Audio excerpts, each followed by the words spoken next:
আসসালামু আলাইকুম। দেশ ও প্রবাসে সবাইকে আমার আন্তরিক শুভেচ্ছা ও ভালোবাসা। আশা করি সবাই ভালো আছেন। আজকে আমাদের বাংলাদেশের বনাম ভারতের যে ম্যাচটা হচ্ছে রাত 8:30টায়, আমাদের প্রবাসী ভাইরা সবাই দেখবে, বাংলাদেশ ক্রিকেট ফ্যানরা যারা আছে সবাই খেলা দেখবে। আসলে হার জিত আছে, তারপরে আমরা বলবো যে বাংলাদেশ ক্রিকেট টিমের যে আপনার জয়, পরপর আমাদের 4টা ম্যাচের মধ্যে 3টে জয়। তারপর আমরা কোয়ালিফাই খেলতেছি, যে আমরা সুপার এইটে খেলছি। সুপার এইটে আমরা প্রথম ম্যাচ লস হয়েছে অস্ট্রেলিয়ার বিপক্ষে, ব্যাড লাক, বৃষ্টির কারণে আবার খেলা হয়েছে। তারপরে আমি আপনাদেরকে স্ক্রিনে যে যাকে দেখাচ্ছি, তাহিদ হৃদয় আসলে দুর্দান্ত পারফর্মে আছে, বাংলাদেশ ব্যাটিংয়ে অনেক ভালো করছে। তাহিদ হৃদয়, রিয়াদ ভাই অনেক ভালো পারফরমেন্স করছে। তাহিদ হৃদয় ভাই সাউথ আফ্রিকার বিপক্ষে তাহিদ হৃদয় ভাই করেছে আপনার 34 বলে 37 রান, আর অস্ট্রেলিয়ার বিপক্ষে যে 28 বলে 40 রান একটা বড় ইনিংস খেলেছে।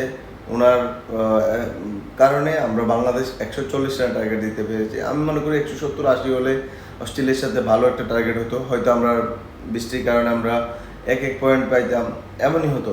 বাট ব্যাড লাক, তাহিদ হৃদয় ভাই সেদিনও মাঠের এক কোনায় ওনাকে বারবার ক্যামেরা দেখাচ্ছিল, অনেক হৃদয় বেদনা, খারাপ লাগছে অ্যাকচুয়ালি।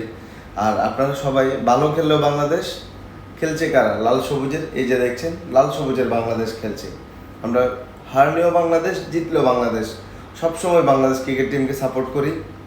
আমি মনে করি আমাদের টপ অর্ডার, আগেও বলেছি টপ অর্ডার কেন খারাপ খেলছে, কেন ম্যানেজমেন্ট দেখছে না? টপ অর্ডার আমাদের কিছুটা হলেও আমাদের রান সংগ্রহ করা দরকার ছিল, মিনিমাম 5-6 ওভার পর্যন্ত, 8 ওভার পর্যন্ত। আমি বুঝি না আসলে, এটা নিয়ে আমার খুব কষ্ট হয়, আমাদের বাংলাদেশ ক্রিকেট ফ্যানদের অনেক কষ্ট হয়। যাক, আজকে আমাদের বাংলাদেশ বনাম ভারতের ম্যাচটা আমরা খেলা দেখবো, সাপোর্ট করব। আজকে যদি আমরা একটা কথা বলতে চাই যে আমরা সুপার এইটে সব টিমের সাথে হারি, সমস্যা নেই। আজকে যদি ভারতকে আমরা যদি হারাইতে পারি, আমরা মনে করব বিশ্বকাপ আমরা জিতছি। জানেন 2016 সালে আমার সেই কান্নার কথা আপনারা অনেকে দেখেছেন, আমার টাইগার মারুফ পেজে প্রোফাইল পিকচারও আছে। আমি অজ্ঞান হয়ে গেছিলাম সেদিন বেঙ্গালুরুতে, ভারত বনাম বাংলাদেশের ম্যাচে। তো আমি একটা কথা বলতে চাই, বাংলাদেশ ক্রিকেট টিমকে সাপোর্ট করবেন। বাংলাদেশ ক্রিকেট টিম খারাপ খেলোক ভালো খেলোক ব্যাড কমেন্টস করবেন না, ওনারা তো দেশের জন্য খেলে, তাই না? তাসকিন ভাই একটা ভিডিও বার্তা দিয়েছে, দেখেছেন আপনারা।